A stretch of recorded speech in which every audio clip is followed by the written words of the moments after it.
Marche. Merci Madame la Présidente.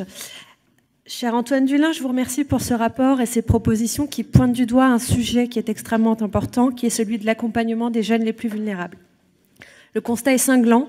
Alors que les jeunes sont parmi les premières victimes de la pauvreté, avec 1 jeune sur 5 qui vit sous le seuil de pauvreté, la situation est plus grave encore chez ceux qui sortent de l'aide sociale à l'enfance. On constate par exemple qu'en Île-de-France, 1/3 des personnes sans abri ont eu un parcours à l'aide sociale à l'enfance. Parce que ces jeunes, souvent socialement très isolés, se retrouvent clairement pris au dépourvu à la fin de la période de leur prise en charge. À 18 ans, pour la plupart, ils se retrouvent confrontés à une vie et une autonomie à laquelle ils ne sont que peu préparés alors qu'ils ont moins de ressources, vous l'avez dit. Ainsi, 1/3 des jeunes sortant de l'aide sociale à l'enfance considèrent par exemple que l'accompagnement s'est terminé trop tôt. Ces ruptures, ce sont un des grands facteurs générateurs de la pauvreté dans notre pays et c'est donc un axe de travail majeur puisque l'on connaît les difficultés à sortir de la pauvreté. Nous avons tous les deux déjà eu l'occasion de travailler ensemble sur ce sujet dans le cadre de la concertation menée par la ministre Agnès Buzyn pour la stratégie nationale de lutte contre la pauvreté. Et je suis très satisfaite de retrouver dans vos propositions un certain nombre de leviers que nous avions pu identifier ensemble avec les acteurs de terrain et les jeunes concernés.